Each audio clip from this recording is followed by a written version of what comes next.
Our first cross of the afternoon is to CNN's Jon Mann at Trump HQ in Manhattan. John, and it's a pleasure to have you with us on RNZ in New Zealand. Thank you for being with us. What is the mood at Trump HQ? The mood is getting better, I can tell you. That when we first arrived, it seemed like a remarkably small room for a victory celebration in the U.S. presidential campaign. And there still aren't that many people here.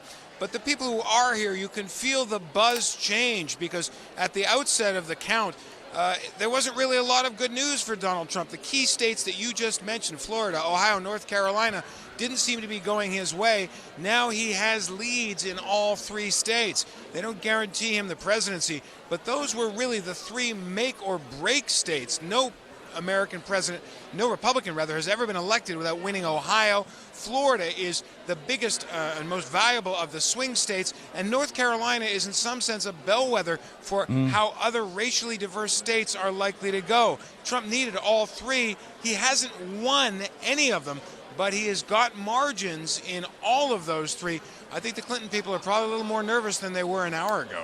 Yeah, I suspect you're right. You talked about racial diversity, and the Latino, Hispanic vote in Florida was considered so important, but it looks like Trump really has mobilized his key constituency in Florida.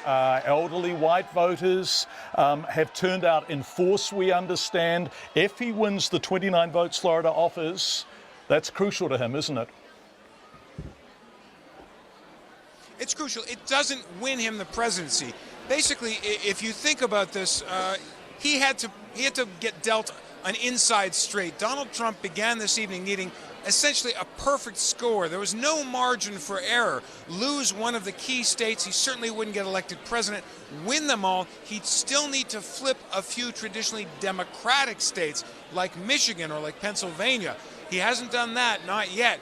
But so far, he's done everything he's needed to do. If he can hold on to those three states, the possibility of a Trump presidency, which even his own supporters had likened to a miracle today and even several weeks ago, the possibility of a Trump presidency, the prospect moves a whole lot closer. And this crowd can feel that possibility looking very real, at least for now. Yeah, 49.2 to Trump, 47.7 to Clinton in Florida. John, you have been working for CNN for as long as I can remember, and you have covered an awful lot of politics in America. What has this campaign been like? It's been depressing, to be honest. I mean, when you compare it, just think about the excitement around the world when Barack Obama was running for president. No excitement, no enthusiasm. Americans don't like these candidates, and they really didn't like the campaign either. There was a lot of mudslinging, a lot of insult, a lot of outrage, a lot of scandal. It has been a fairly unpleasant experience, I think, for most Americans. They're exhausted by it, and it's not clear when this is all over really what will happen either. That's the other sad truth about this. If Hillary Clinton wins, she will be a deeply unpopular president fighting with a Republican-controlled Congress. If Donald Trump wins, he will be a deeply unpopular president, likely to make a lot of waves and still facing a rebellion in the ranks of the Republican Party against him. It's not a pleasing prospect for American voters. No, it's a thoroughly depressing prospect for us all, I think, and it's dispiriting to watch it even from this distance. Let's talk about when you're going to see Donald Trump. You're not going to see him until he knows whether he's won or lost, right? So this could be a long, long night. Well, you're exactly right. I mean, Donald Trump is really, once again, the man to watch, because not only are we waiting to see him, but we're waiting to hear what he has to say. If he's elected president, I think the whole world will be watching closely with some shock. If he's defeated, whether or not he acknowledges that defeat, concedes defeat to Hillary Clinton, is another one of the big question marks hanging over this election campaign. He's been very clear that he considers the electoral process fraudulent and rife with cheating.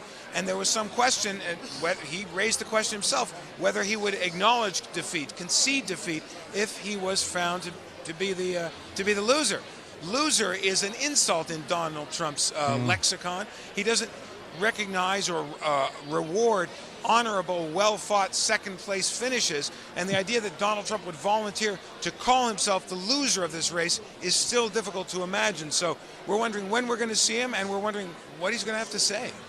Jon Mann from CNN, live from Trump HQ in downtown Manhattan.